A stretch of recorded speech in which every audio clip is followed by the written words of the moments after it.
Olha o que eu tenho aqui. Esse é o The Book of Jiu-Jitsu, né? É, É do Ienishi, né? O Haku, né? ele mesmo.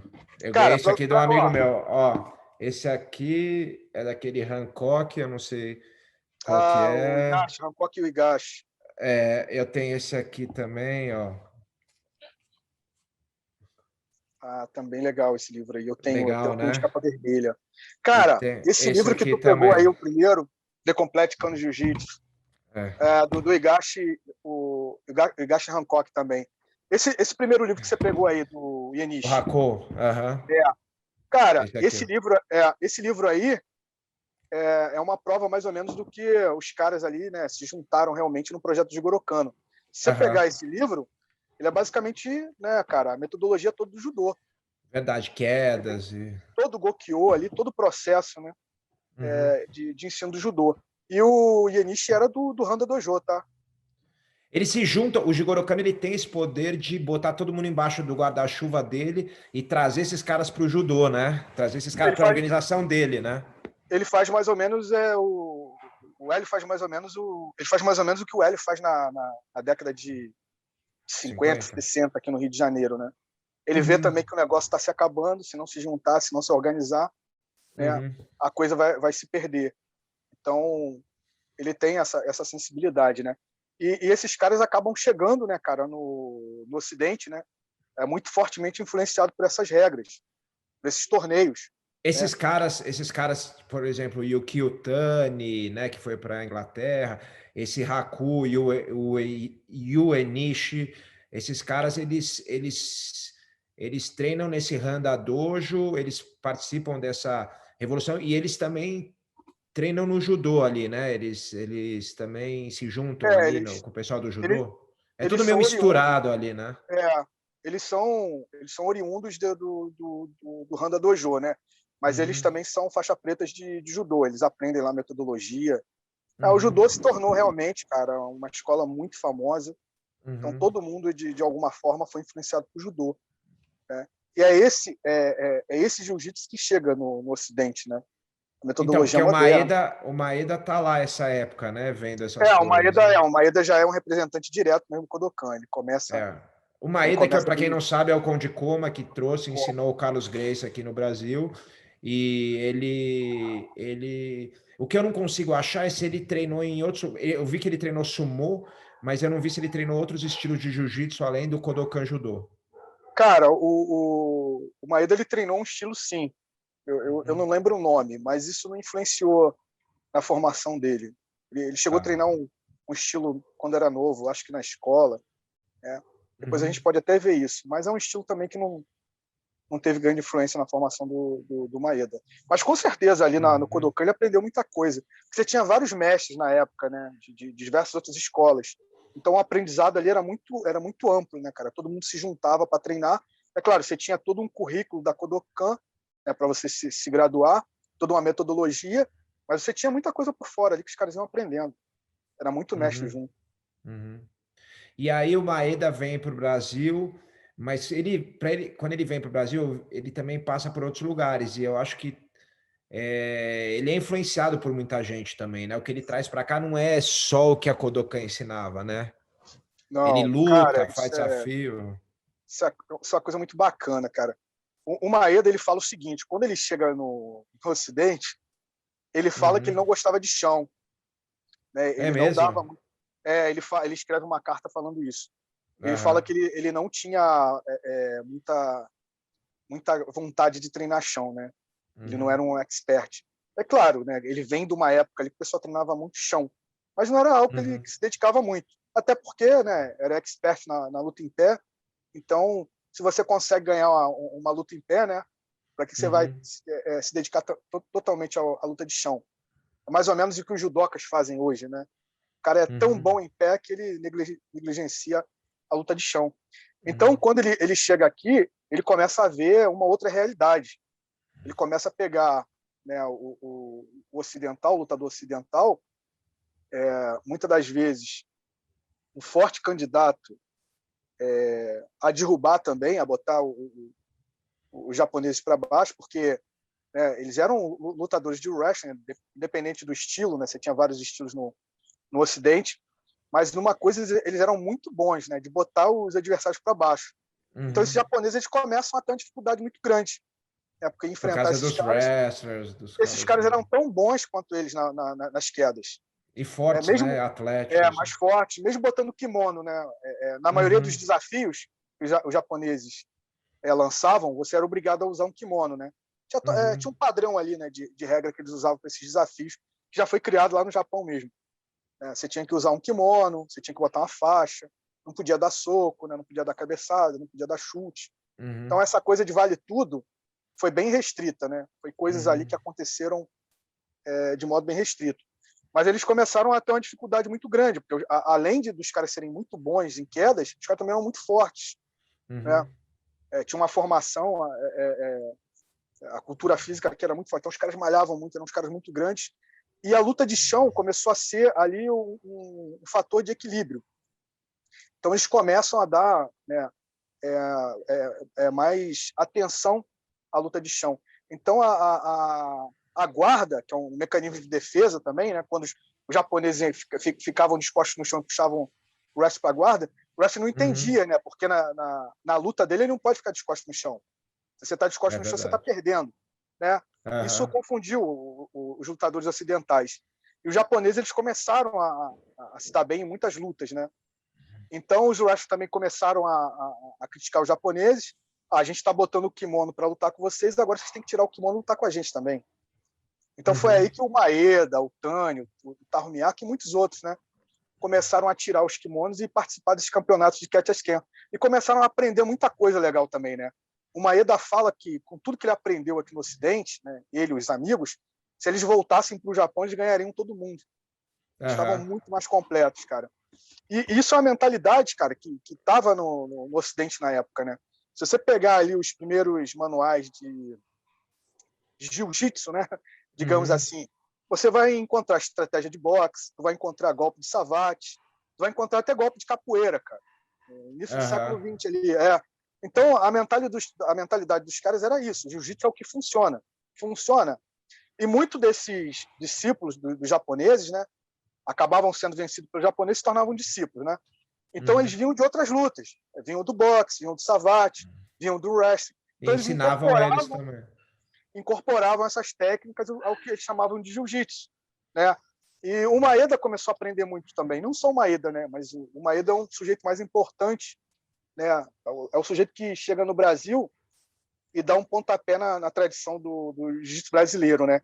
Cara, Brasileiro Jiu-Jitsu. tem uma tem um texto do Maeda, cara, em 1912. Olha a mentalidade do Maeda.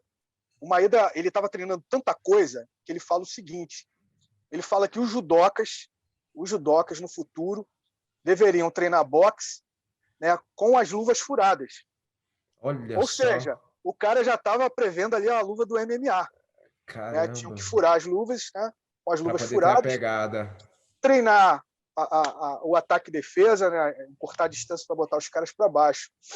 E ele Aham. também queria incluir no treinamento o savate, né, e o catch as can, muita coisa do catch as can. Então, isso em 1912. O Maeda só chega aqui em 1914, Já meados de era 14. outro, já não era mais um lutador só da Kodokan Judo, era um cara versado em tudo que é coisa, né? Já criou meio que um estilo próprio, né? Ele chega em 1904, né, nos Estados Unidos, roda pelos Estados Unidos, pela Europa, né, pelas Américas, até chegar no Brasil. Então, Uhum. foi um sujeito que aprendeu muita coisa. Ele É por isso que eu bebeu, né, acho dessa. É por isso que eu acho complicado falar que o que o Konde Koma, né, o Mitsui Maeda trouxe e ensinou para o Carlos foi judô ou foi o jiu-jitsu tradicional. Ele desenvolveu outra coisa, né? Ele aprendeu muita coisa, ele teve um monte de experiência. O que ele chega aqui e ensina é um estilo dele praticamente, né? Com forte influência do judô Kodokan e do jiu-jitsu japonês, porque ele conheceu esses outros mestres também pela Europa, mas um estilo dele já testado em campo de batalha, Sabe, vamos dizer assim, é, né? Testado nos desafios, né? essa mentalidade de cross-training, né, cara, ela vem ali do inglês chamado William Barton, né? Que era Ah, do um Bartitsu engenheiro, lá. era um engenheiro Ah. ferroviário. Inclusive, ele teve no Brasil, cara, desafiando É todo mundo. mesmo? Muito legal isso. o Barton, ele vai, né, cara, ele passa uma temporada no Japão, então ele aprende 2 estilos de jiu-jitsu, né? Um estilo lá que era muito baseado em kata, que eu nunca me lembro o nome desse estilo, e o estilo do Kodokan. Ele treina no Kodokan. Aí quando ele volta ali no final da década de 1880 para a Inglaterra, ele abre uma academia, né, um dojo, e ele começa a misturar as coisas, cara. Ele começa a colocar golpes de boxe, golpes de savate, Bengala, golpes, né? Da golpe, bengalada. o uso da bengala, né? Cane, Ah, movimentos da luta greco-romana, do Ketchasken. Então ele já faz ali, cara, uma salada, né, cara? E o pessoal ali vai bebendo muito dessa mentalidade do Barton, né, cara? Funciona, beleza, vamos usar isso aí. E todo mundo começa a fazer isso. Na França, eles chegam a criar um sistema chamado luta parisiense, né?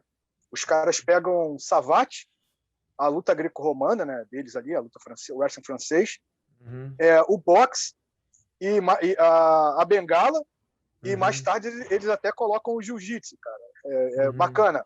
Isso depois também chega no Brasil, chega em São Paulo. Você é de São Paulo, né? Sou de São Paulo. A polícia de São Paulo começa a prender, né, cara?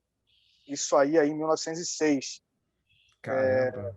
A polícia de São Paulo, ela recebe uma missão francesa para modernizar, né, a polícia, e eles bebem um pouco dessa metodologia. O legal, cara, aí em São Paulo, a polícia, eles têm aí uma herança vamos dizer, desse método, né, francês, que eles praticam até hoje um chamado bailado de Joinville, né, que é uma Eu li dança. isso aí no livro. Isso já foi extinto na França, cara. Só a gente faz aqui no Brasil. Para você ter isso é só para você ter uma ideia de como a gente, né, carrega um legado, né, dessa época. Tudo criou, cara, uma raiz muito forte no Brasil, né? Então isso é muito bacana. Então quando o Maeda, só para concluir, né? Claro. Quando o Maeda ele chega no Brasil e ele começa a ensinar, é claro que ele está ensinando judô, né? Uma metodologia do judô. Ele era um judoca tradicional, mas um judô muito mais moderno, né, cara? Um judô muito mais baseado ali nas experiências que ele estava vivendo, né? Talvez se o Jigoro Kano vivesse um pouco mais, né, as coisas poderiam ter mudado. O Jigoro Kano era um cara de mente muito aberta, né? Ele tentou colocar o karatê dentro do Kodokan, né, dentro do judô. Ele só não sabia como ele ia unir o handuri, né, do karatê com o handuri do judô. Ele tentou também, ele absorveu muito do Aikido. Ele mandou os alunos aprenderem Aikido com o Shiba, né? E ele também tinha uma ideia de trazer o Kendo, cara, para dentro do treinamento de judô. Só que o Jigoro Kano era um homem muito ocupado, né? Era um sujeito muito ocupado pelos seus afazeres e infelizmente acabou morrendo, né, muito cedo. Então deixou o Kodokan na mão de outras pessoas.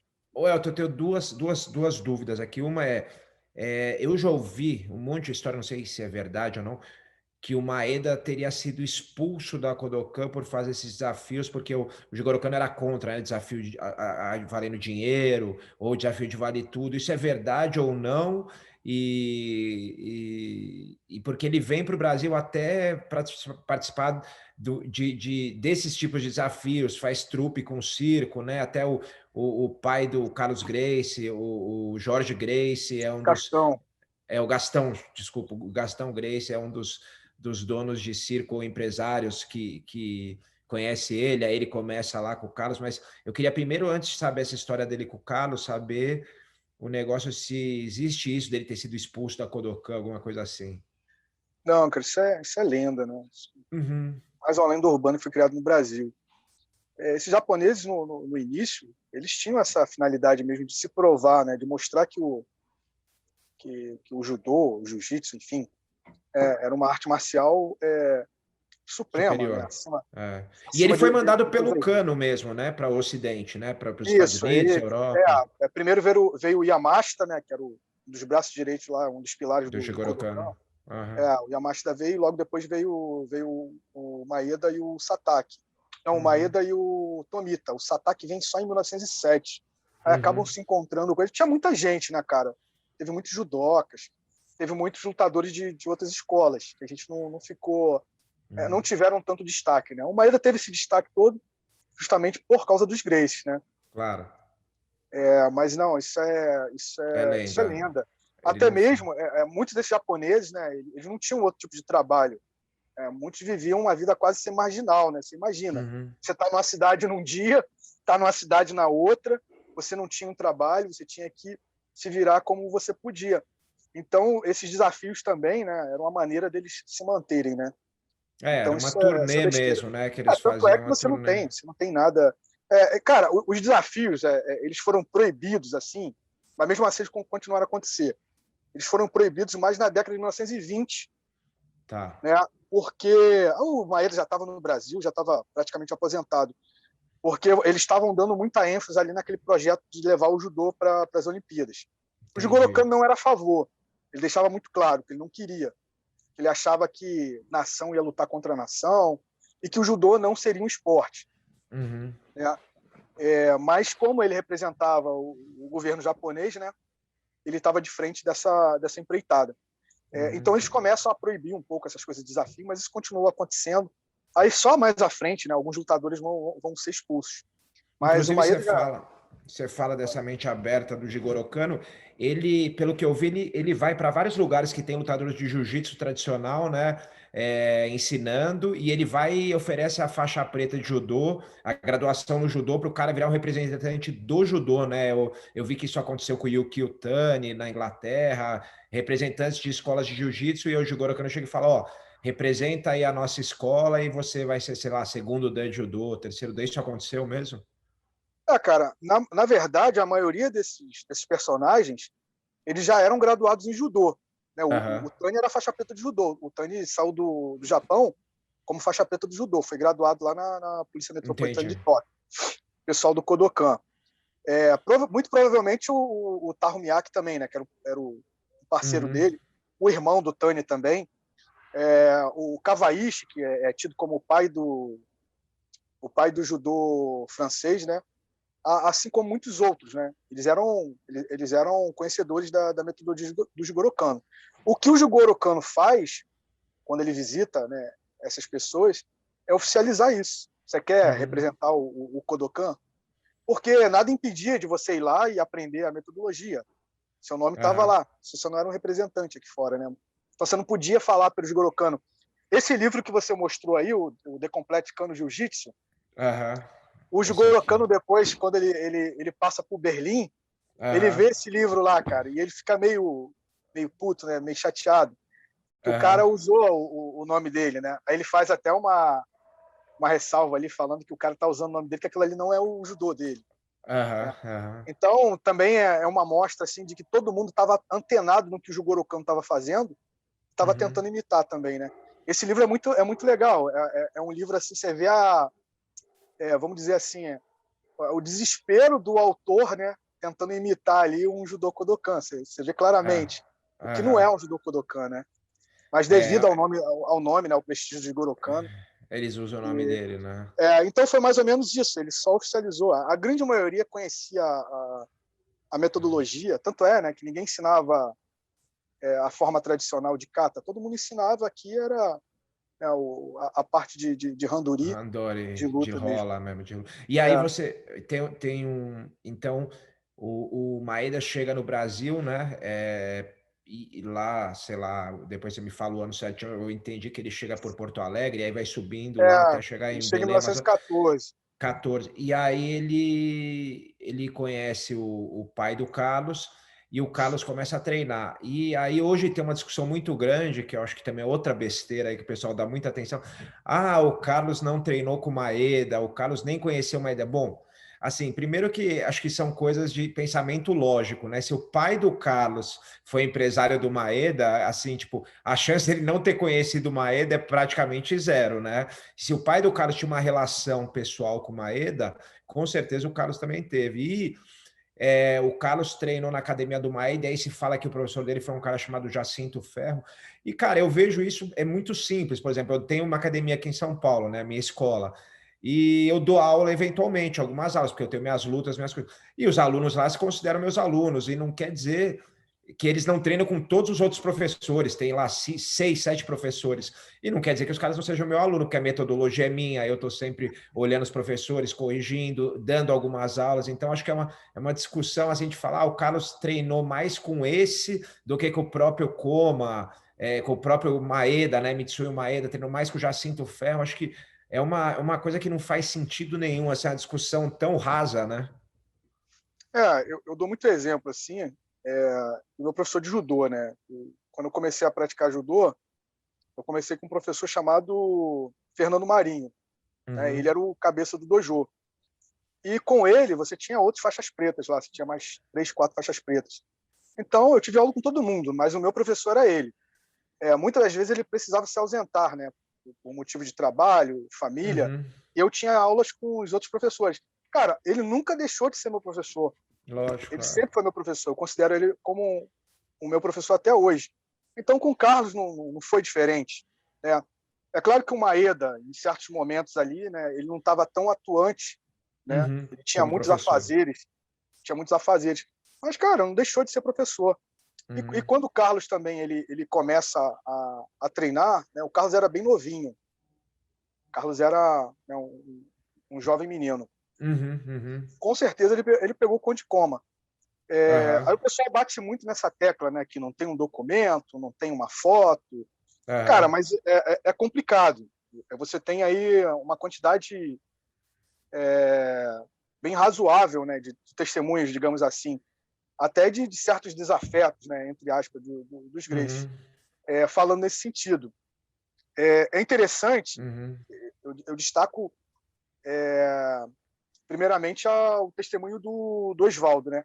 O Oswaldo foi um Gracie que morreu muito cedo, né, cara? O Oswaldo morreu em 44.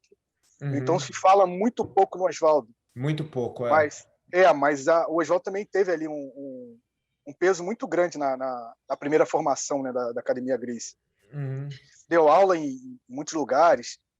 O Oswaldo deu aula no Rio, deu aula em Minas Gerais, deu aula no Rio Grande do Sul, né? Então ele acaba falecendo muito cedo, cara. E as pessoas não têm ideia da importância do Oswaldo.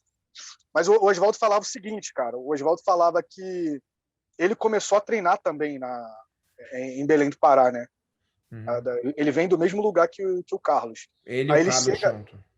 Ele chega a falar, ele chega a afirmar uma data, né? A partir de 1917, eles começaram a treinar. Cara, isso casa muito com a chegada do Maeda ali mesmo, né, em 1917.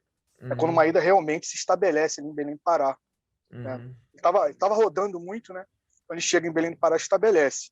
Então você tem o primeiro testemunho aí do próprio Oswaldo, né? E as pessoas não sabem também que o Oswaldo vem da Academia Conde Coma. Depois você tem o testemunho que eu considero um dos testemunhos muito importantes, que é do Takeo Yano.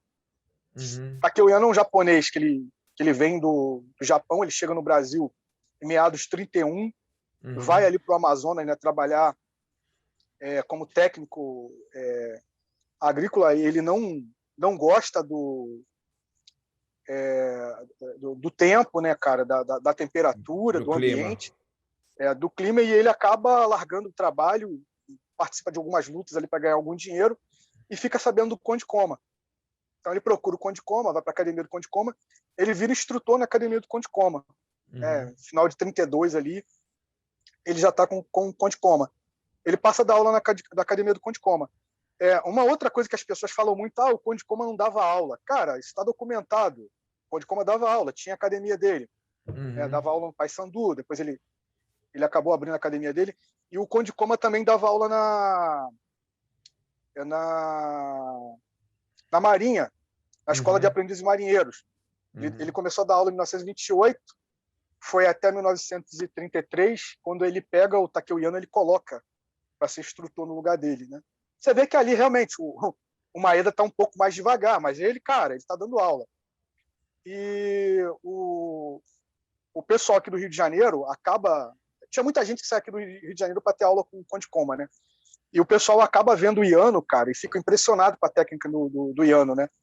E eles estavam precisando de um instrutor de jiu-jitsu luta livre aqui na Marinha do Rio de Janeiro. Até o Carlos estava disputando essa vaga, né? Estava disputando o Uhum. Carlos, aí eles trouxeram o Takeuiano. Tinha um outro cara lá também que eu nunca descobri quem é esse cara. Não sei. Uhum. De repente era um aluno do Omori. Aham. O Omori também chegou a dar aula na Marinha ali no começo de 30 e pouco ali. Só que O o João Omori Amore. Aham. não estava interessado em assumir essa vaga. Então eles vão lá, trazem o Takeuiano.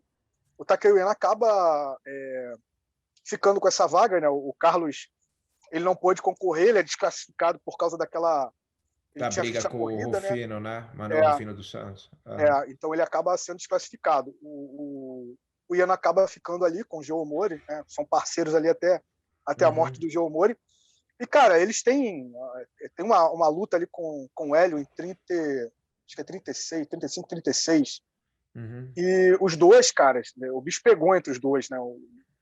O Hélio levou aquilo muito a sério, xingou o Iano também falou que o Hélio não sabia da queda, aquela confusão Uhum. toda. Então o Uhum. Iano não era um dos melhores amigos ali dos Gracies, né? Aham. Digamos assim. E ele dá um depoimento, cara, muito bacana, na década de 70, quando um japonês veio fazer uma pesquisa aqui no Brasil, e o louco do japonês veio procurar o Conde Koma, cara. Como é que você vai procurar o Conde Koma aí na década de 70, né? O Conde Koma morreu em 40. Aham. Então os caras falam para ele, ó, o Conde Koma já morreu, cara. Mas tem um aluno dele ali, um cara que foi aluno dele ali. Nessa época, o Takeuiano, cara, estava em Belém do Pará, né? E o cara procurou o Takeuiano e perguntou se ele podia dar uma entrevista. O Takeuiano deu uma entrevista para ele, falando, né, como ele conheceu o Aham. Maeda, o tempo que ele ficou no dojo, as lutas que ele fez. E O ele fala Takeuiano do... também vem da Kodokan? Cara, o Takeuiano vem de uma escola técnica, cara. Mas, cara, é tudo É tudo Kodokan, né? misturado ali. Aham. Porque a escola técnica lá, ela era ligada a Butokukai. Só que o cara Tá. que era, vamos dizer, diretor do departamento de judô da Butokukai era um braço direito de Goro Kano, Entendi. né? O Entendi. judô da Butokukai e o judô da Kodokan é basicamente a Uhum. mesma coisa, né? Tá. A diferença tá muito mais aí no comportamento dos praticantes, né? Uhum. Principalmente depois dos anos 30. Uhum. Os caras não ligavam muito para essa coisa de desafio.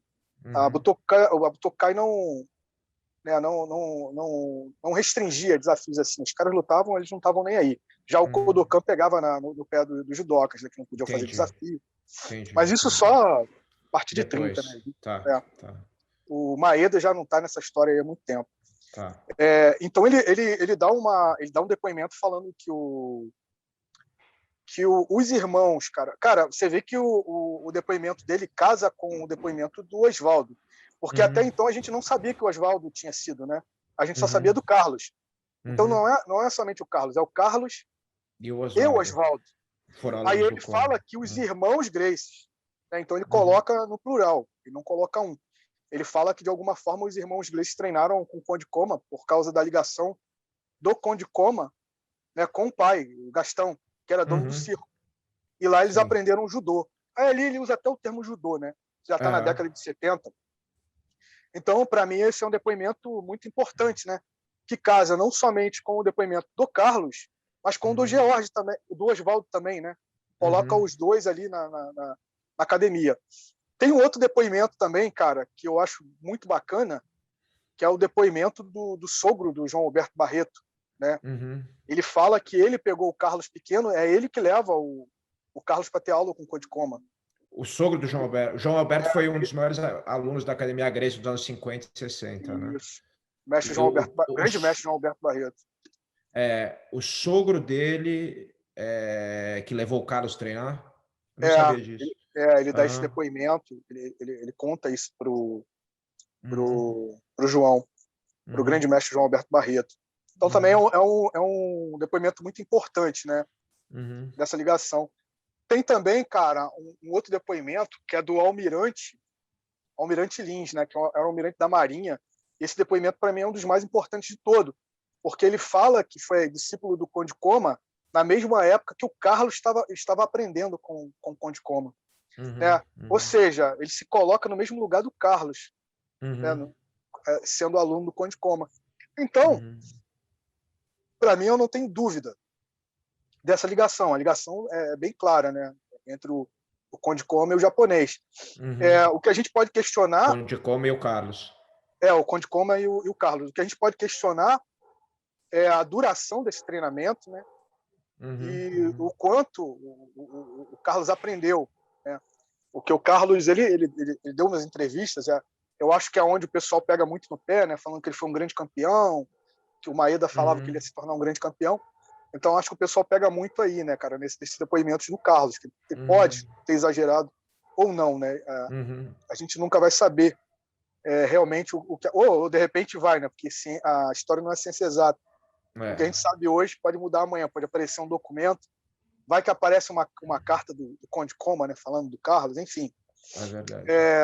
Mas tinha também, né, o Jacinto Ferro, que era, vamos dizer assim, o braço direito do Maeda.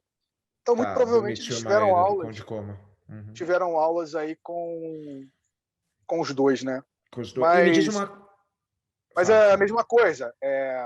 Cara, um outro exemplo que eu vou dar. Tem um sujeito que treinou comigo, né? E se muda aí para uma cidadezinha, mas ao mesmo tempo ele treinou com você. Cara, ele vai chegar na cidadezinha, ela vai falar que era aluno do Elton. Bom, ninguém nem sabe quem é o Elton, esse pobre diabo. Aí o cara fala, sou aluno do Demen Maia. Pô, meu irmão, outro dia a academia do cara tá cheia. Então os caras tinham isso, né, cara? De fazer saber se vender, né? Lógico. Ele vai se ele treinou na academia do Conde Koma, ele vai falar o nome dele, né? Não vai falar do cara que... O próprio Takeo Yano, cara. O Takeo Yano ele já vem formado do Japão, mas ele se vendia aqui no Brasil também como aluno do Conde Koma. Você vê, era um cartão de visita, né? Quem não ia querer? Sou aluno do Koma era famoso, né? O Koma era famoso. Do Demen Maia. Sou aluno do El. Porra, que é esse cara aí, velho? Então os caras usavam cartão de visita mesmo. Isso é muito bacana.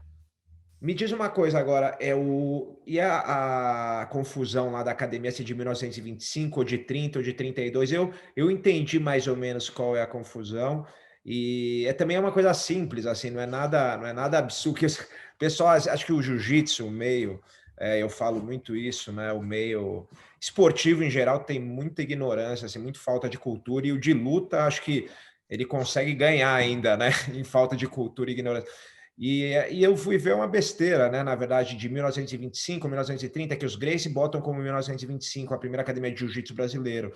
E aí, na verdade, se pesquisa que eles começaram numa academia em 30 e aí mudou para a Gracie em 32, mas na verdade antes eles deram aula também, então talvez eles considerem isso antes, né? Não é um big deal, né? Como se fala em inglês, né? Não um grande... A confusão também começa por causa da data, né? É bom lembrar que o Carlos dá essa entrevista, eu não sei se é para Playboy, cara, ou para a revista Manchete. Ele dá essa entrevista na década de 80, né? Quantos anos o Carlos tinha aí? Então, cara, é absolutamente normal, cara. Eu acho que o pessoal hoje, cara, tá, sabe, uma polarização muito grande entre o que é verdade, o que é mentira, e você não vê o contexto da época, né? Como a gente estava falando, né, cara, os caras vendiam um produto. Você não tinha televisão, você não tinha internet, então eles tinham que se vender. E é muito legal isso. Mas a história também, né, ela vai, cara, mudando conforme você vai levantando essas documentações. A Reila coloca isso no livro dela. Aí o pessoal também, né, mete o pau, começa a falar. Cara, primeiro, o pessoal tem que entender que o livro da Reila foi escrito numa época que não existia nem a Biblioteca Nacional Digital. Hoje, a grande maioria do... Aliás, muito bom o livro também. Cara, uma pessoa... Eu conversei com ela algumas vezes, né? A Reila é uma pessoa fantástica. E eu falei com ela, né, sobre algumas datas. O pessoal as pessoas estavam levantando. Cara, isso é absolutamente normal. Ela trabalhou com a informação que ela tinha na época.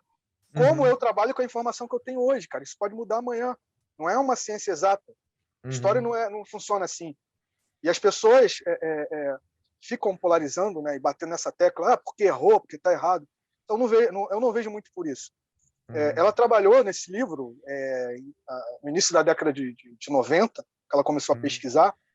Ela falou que levou um bom tempo. Então, na época, ela não tinha os recursos que nós temos hoje, né?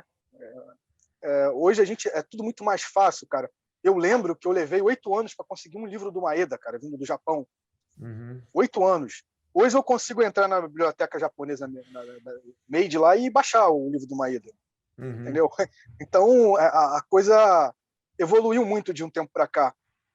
Então, ela não tinha esses recursos. Então, algumas datas ali podem estar imprecisas. Mas eu falo que o livro dela foi, tipo assim, cara, um divisor de águas. Foi Porque, mesmo. além de ser uma história muito legal de ler, você pega o livro, é um livro gostoso de ler, um livro muito bom de ler, ela apresenta personagens aí que eu não conhecia, cara, e que me encantaram muito. Maraleixo, Senhorzinho, né, e muitos outros personagens ali, o Dudu, né, muitos personagens que ela traz ali, não como protagonistas, né, como personagens secundários. Ela está contando a história do pai dela. Então, esses personagens foram apresentados para a gente e a gente conseguiu ver, cara, a grandiosidade que esses personagens tinham também. Então, a gente dá uma ênfase muito grande nesses personagens, né, cara? Que é muito bacana, cara. A história do Maraleixo, a história do Senhorzinho, do Dudu, do Tatu e de muitos Eu vou outros te perguntar personagens. isso, até quero entrar nesse negócio da luta livre brasileira, que é outra arte marcial muito interessante, né? A luta livre esportiva, que tinha uma rivalidade gigantesca com o jiu-jitsu. Mas eu queria te perguntar, só para a gente fechar, a academia, por que tem essa data de 25? Eles vieram antes para São Paulo e eu ouvi dizer que eles chegaram a abrir uma academia aqui em Perdizes, Pompeia, sei lá, até perto de onde é a minha academia hoje em dia, é curioso, né? E que seria talvez a primeira academia de jiu-jitsu brasileiro, e depois eles vão para o Rio.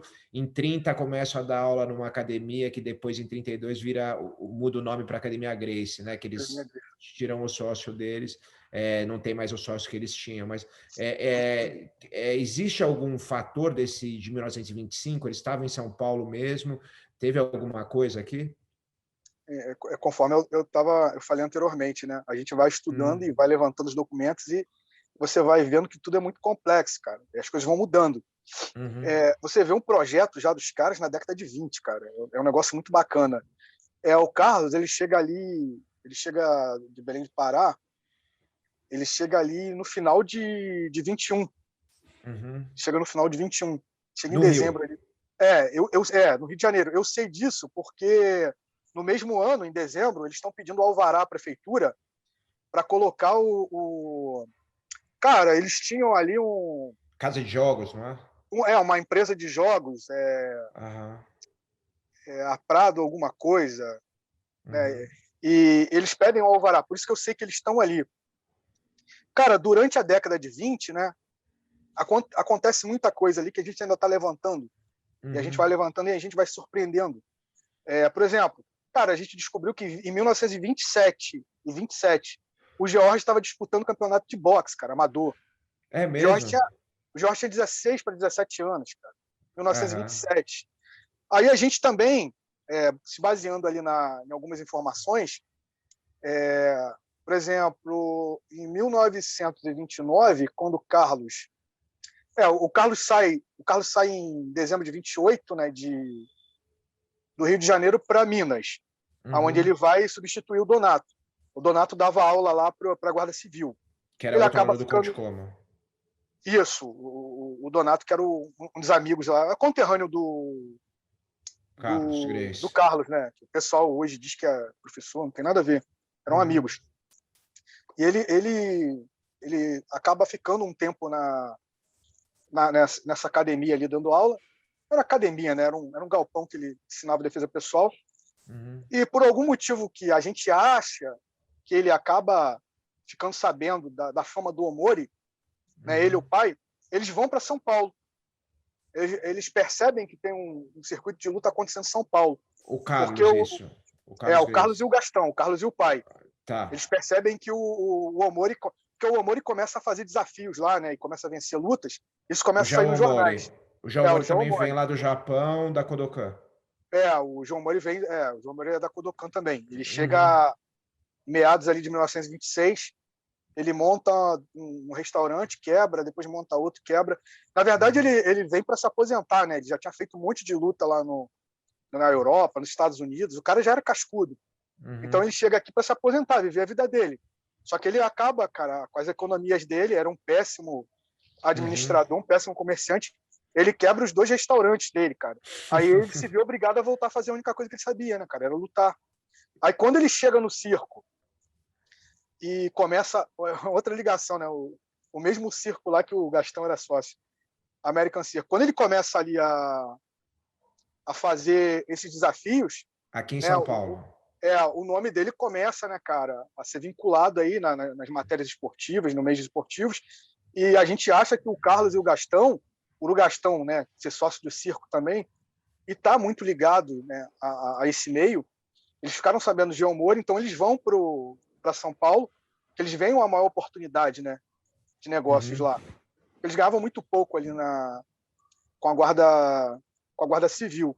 E lá eles encontram o Geomori, e eles começam a treinar junto, começam a se preparar para fazer uma apresentação ali para o governador, para tentar também uma vaga na Guarda Civil, né? Isso o Carlos com o Geomori ou fui ver algum irmão do Carlos O também? Carlos com o Mori. Cara, o George o George estava muito pequeno ainda e o Oswaldo. Mas eles só lutam, só chega a lutar o Oswaldo. O George não luta, né? E o Hélio eu acho que nem acompanha eles, o Hélio era muito pequeno. Muito criança. Uhum. E eles acabam ali, né, resumidamente, né, eles acabam ali fazendo uma parceria, fazem 2 lutas, né, aquelas lutas polêmicas que a gente sabe, que a gente fala no livro também. E o Carlos vai lá e abre uma academia, cara. Ele abre a primeira academia dele na Rua das Perdizes ali. Então ele Em começa a dar aula ali. Perdizes. Ele, o Oswaldo e o George. Eles começam a dar aulas ali. Eles fazem até um mini campeonato ali com os alunos, ali em 1929. E o Carlos também vira instrutor do Palmeiras, cara. Ele É vai dar mesmo? aula. Ele é contratado pelo Palmeiras. Aí ele fica ali em 1929 até início de 30.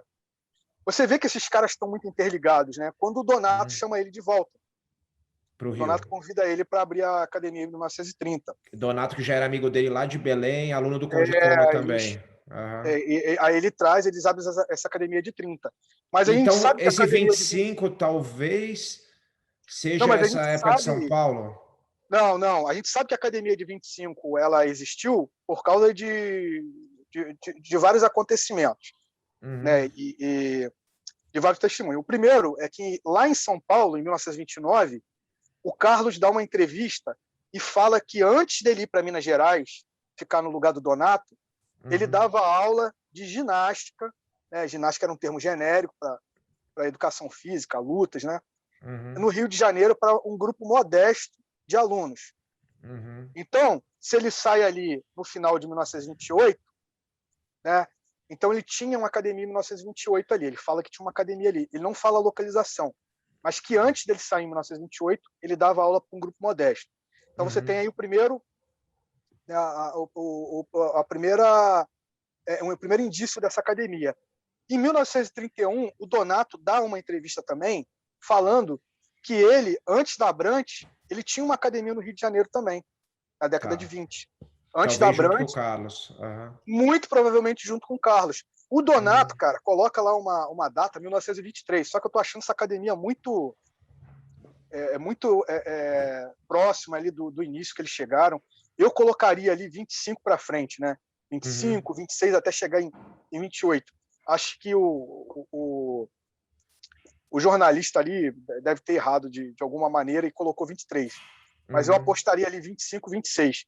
Mas o certo é que eles estavam fazendo alguma coisa ali, eles estavam todos trabalhando de alguma maneira. Aí você tem um outro indício, né, cara, que é o George praticando boxe em 1927, campeonato amador de boxe. Quer dizer, os caras estavam trabalhando ali, cara. Só não tinha notoriedade ainda, né, cara? Eles vão ganhar uma notoriedade muito grande a partir do momento que eles se metem com esses japoneses, começam a falar dos japoneses, né? E começam a fazer esses desafios. Mas o certo é que essa academia da década de 20, ela existiu. A gente está trabalhando com uma localização ainda, né? Que falta um documento específico. E assim que a gente tiver, talvez a gente consiga realmente. A gente já tem o local, mas a gente quer realmente bater um martelo com uma documentação mais precisa. Mas a academia realmente existiu, cara, na década de 20. A gente só não sabe, né, a data realmente exata, mas fica aí entre 25 a 28, né, quando o Carlos vai para Minas Gerais. Aí em 30 ele volta, abre a academia com o Donato, né, e em 1932 ela passa a ser Academia Gracie, realmente. Anteriormente ela era Academia a Academia De de Jiu-Jitsu do Rio jiu-jitsu. de Janeiro. Aham, Mas aham. você vê que a história dos caras já vem lá de trás, né, cara? Década de 20 tem todo um projeto ali, né, que acaba se consolidando na década de 30. E, né, depois Não, não é param mais. impressionante. Não, e aí você fala um negócio, eu vi até na entrevista que você gravou com o Fábio, que você fala nos anos 30 foi uma época de ouro, né? E aí nos anos 40 o jiu-jitsu quase morre, né? No Brasil, as artes marciais, ele dá uma caída, assim, né? Nos anos Cara, os 40. anos 30, a década de ouro, cara, uma coisa muito bacana. Você vê todas essas modalidades ali, né, casando de certa forma, todos esses personagens de destaque, né, Uhum, contribuindo para isso, participando dos campeonatos. Você tem campeonato onde no mesmo campeonato você tem alunos do Carlos, você tem alunos do Omori e você tem alunos do Iano, cara. uhum, Você tem capoeiristas ensinando capoeira dentro da Academia Grace. Você tem a Academia Grace com técnico de wrestling, né? O Dudu. Dudu, que é um uhum, outro personagem brilhante aí dentro da história, tem um final trágico, infelizmente. uhum. O Dudu foi técnico da Academia Grace de wrestling durante muito tempo, cara. É mesmo. E ele lutou com o Hélio antes, não lutou? Ele acabou. Não, ele luta com ele depois. Ele luta em 36. Ah, ele Ele foi luta com técnico antes de foi luta assim. olímpica? O Dudu, cara, ele é um lutador de renome, assim. Ele já tinha um grande nome em São Paulo. Uhum, Aí o Jean Mori vem para cá, todo. Cara, quando o Hélio lança os desafios aos capoeiristas na década de 30, isso se espalha, né, cara, pelo Brasil. Todo mundo fica sabendo. uhum, Ó, tem uns caras lá no Rio desafiando os capoeiras e tal.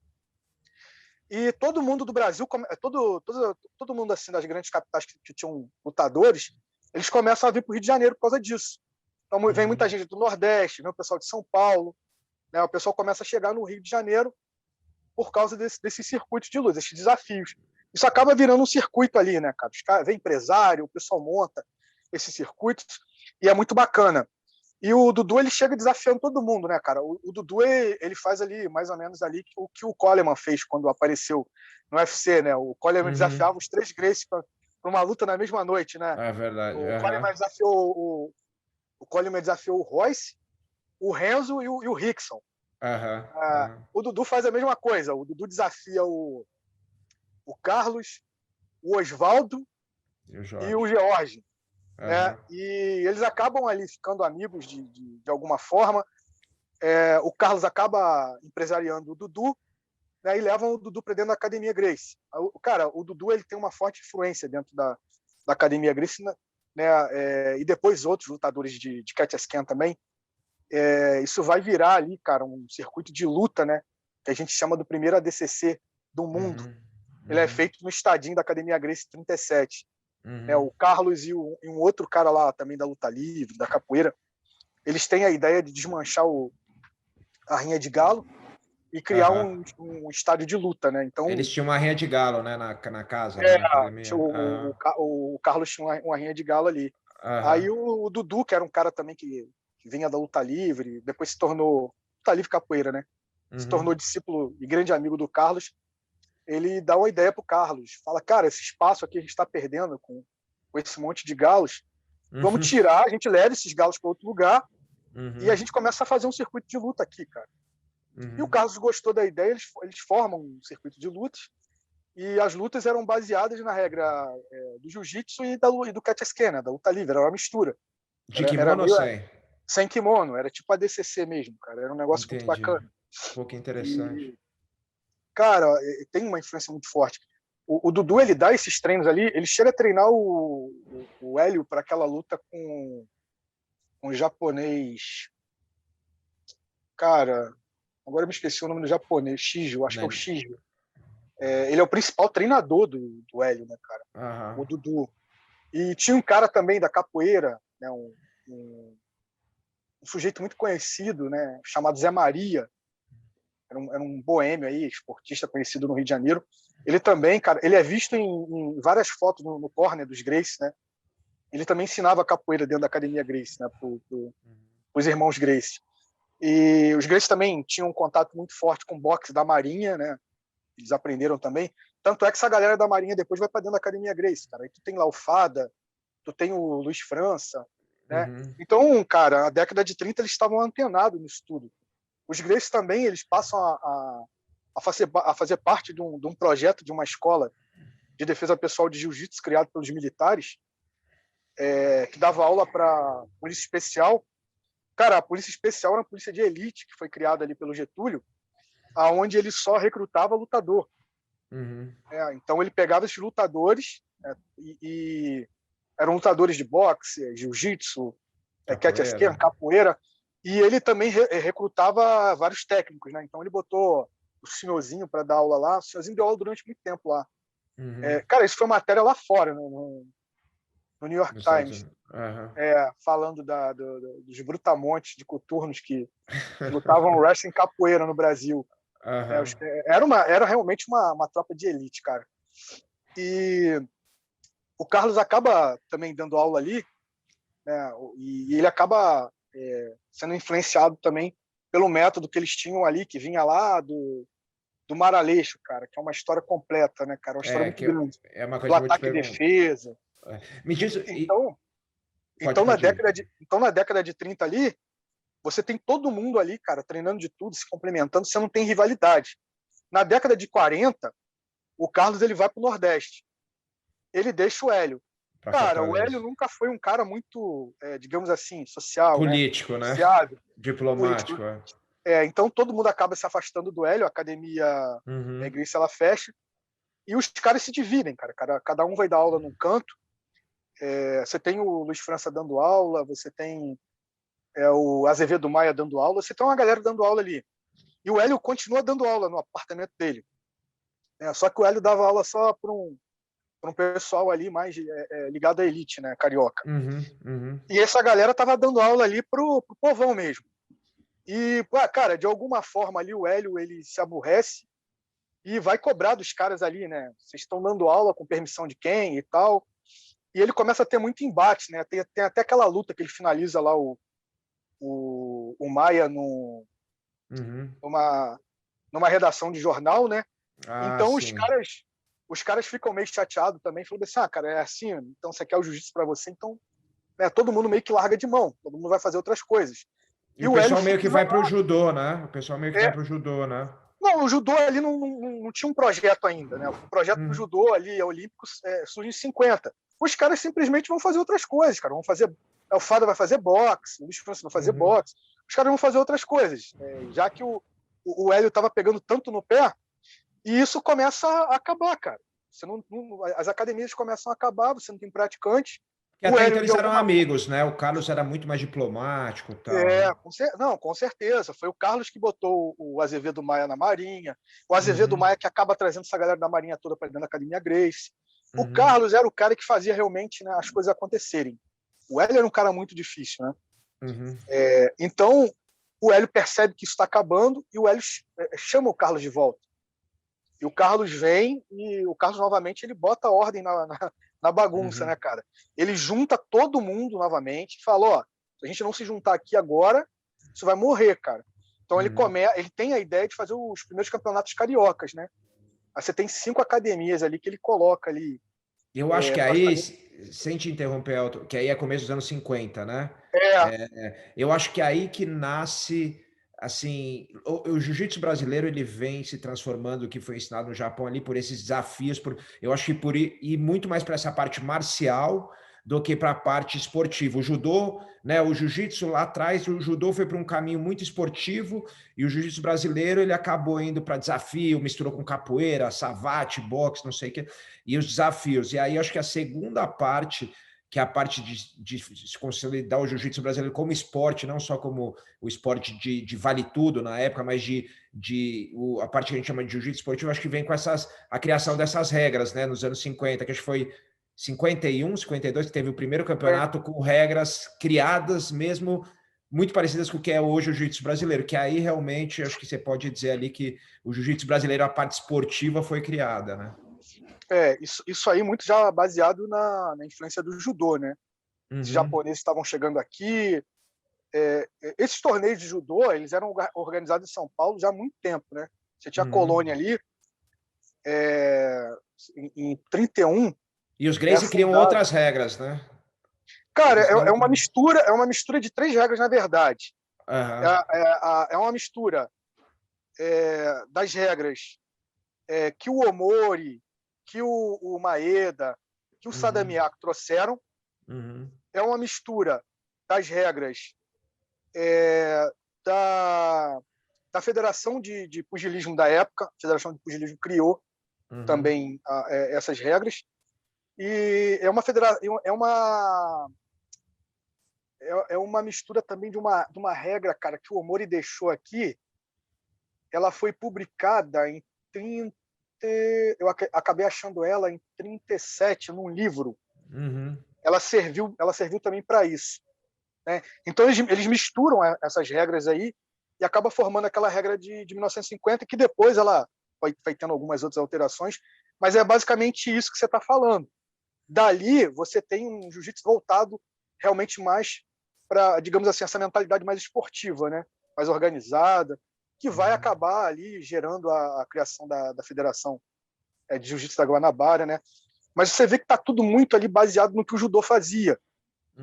O judô cria a Federação da Guanabara em 60, né? Eles também vão lá e criam a Federação. De certo modo, eles estavam vendo o judô se organizar muito rapidamente, cara.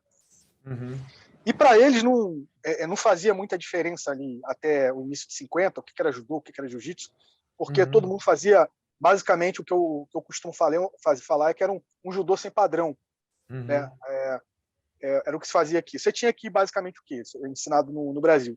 Você tinha o pessoal que vinha do judô diretamente da Kodokan. Você tinha aí o Maeda, o Omori, né? Entre outros aí, pessoal da colônia japonesa, né? O Kotani. Então já era uma galera mesmo direto da Kodokan. Você tinha uma galera da Butokukai, que era o Ogawa, que teve uma forte influência no judô esportivo de São Paulo, que veio influenciar o judô do Rio. Takeo Yano e mais uma galera aí, que não deixava de ser judô, né, cara? Só era de uma outra entidade. E você tinha os desgarrados, né, que eu uso muito esse termo, assim, brincando, que era o pessoal que não tinha ligação com ninguém, cara. Treinava com todo mundo, não estavam nem aí e faziam o que eles queriam. Uma hora eles treinavam com uma hora treinavam com uma hora estava usando uma regra, uma hora estava usando a outra, que era justamente quem? Os Gracies, os Fadas, os Gomes da vida, né? Você tem essa galera toda aí. Tem uma galera muito forte também no Nordeste, e em São Paulo, que é cria do Takeo Yano, né? E do George. Então, cara, era essa grande mistura aí. Depois também vem os Onos. E num determinado momento, os caras percebem que o judô está se organizando muito. E está crescendo muito, cara, em número de praticantes. Então, eles percebem que se a gente não se organizar... Os Gracies chegam a participar de alguns eventos ali, mas eles não se dão muito bem com as regras, né? Eles preferem o modo antigo, eles estão vindo lá de trás da década de 30 praticando. Por isso que a gente chama de jiu-jitsu. E eles acabam criando aí a federação em muitos campeonatos, que acaba gerando aí o que a gente vai conhecer como jiu-jitsu brasileiro. Mas o próprio modelo de competição, ele é bem antigo, cara. Em 1931, você tem criado em São Paulo aí, pela colônia japonesa, a Jukendo, que era a Associação de Judô e Kendo. Cara, tu tinha muito judoca bom aí, tu tinha muito judocas aí que, né, pro Hélio eram lutador de jiu-jitsu, cara. Não eram judocas, né? Porque os caras eram completos. Em 39, você tem uma missão pro Brasil do Kodokan mesmo, né? Oficial do Kodokan. Chega aqui o Kotani, não sei se você conhece o Kotani é um dos grandes ases do judô, é muito famoso. Tem muitas fotos dos Gorokano com terno, né, aplicando queda nele, na época que eles passaram pela Europa. O Kotani ele vem para o Brasil em 39 e eles fazem umas excursões aqui na Marinha, né, em alguns lugares aqui no Rio de Janeiro, mostrando, né, para os cariocas aqui que eles estavam praticando, entre aspas, era judô e não jiu-jitsu. Porque para o japonês, cara, é muito engraçado. O jiu-jitsu, né, era uma coisa fora de moda na cabeça deles. Já não existia mais. Né? E para o brasileiro, não, cara. O brasileiro, judô que era uma coisa nova. Jiu-jitsu era uma coisa que eles sempre fizeram. Então eles vêm explicar aqui que o jiu-jitsu moderno é o judô e tal. E o Hélio e outros personagens ali, né, lutadores ali daquela época começam a excursionar com eles também, fazem apresentações na Marinha. Cara, o Hélio gosta tanto dos caras que ele começa a tecer vários elogios lá pro Kotani, os outros japoneses, né, pro Shungo, que eram os dois principais, né, o Shungo e o Kotani. E ele é convidado para ir para São Paulo, cara. Eles vão para a colônia japonesa lá, para Jukendo, né? E o Hélio vai junto. Aí o Hélio passa uma temporada com eles lá, e lá tem um campeonato de judô. E os caras chamam o Hélio para participar. Né? E o Hélio fala, cara, mas como é que eu vou participar? Eu não tenho graduação e tal. E eles acabam conferindo o segundo grau da faixa preta pro Hélio. Daí o Hélio vem com aquela faixinha lá, aquela faixa preta lá com o nome japonês, né? Tá escrito ali, Hélio Gracie. E o Hélio participa, o Hélio gosta muito e tal, e fala que ele se aposentou e vai começar a se dedicar àquele projeto do judô. Mas era um judô muito mais completo, cara, do que o judô que é apresentado aqui na década de 50. Esses japoneses, por causa da guerra, né, eles têm que ir embora, eles fazem essa amizade com o Hélio e acabam indo embora para fora do Brasil. Voltam para o Japão, depois voltam para a Europa. E explode a guerra, né? A Segunda Guerra Mundial. Então, eles saem daqui em 39 e eles só voltam para o Brasil, cara, em 52. Olha o tempo, né, que o Hélio ficou sem ver esse pessoal. E quando o Hélio encontra esse pessoal de novo, fala, cara, mas isso aí eu não aprendi isso lá atrás, não, cara. Não era assim, não era desse jeito. E começa a ter um racha entre eles, entendeu? Então, não é o jiu-jitsu que ele viu, que ele praticou lá com os caras, e que ele já vinha praticando antes de conhecer esses caras. Os caras, quando chegam aqui, eles já estão totalmente voltados aí para o modelo olímpico, né? Para se consolidar no Brasil. Tanto é que na década seguinte, né, em 60 e pouco, você tem a primeira Olimpíada. Então, aí depois mesmo, a coisa desanda de uma tal maneira, né, cara, que o Hélio passa a ter uma certa rivalidade, né, com o judô, né, cara.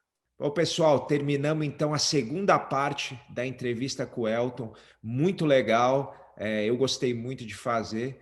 E semana que vem a gente vai para a terceira e última parte, então não percam. Valeu!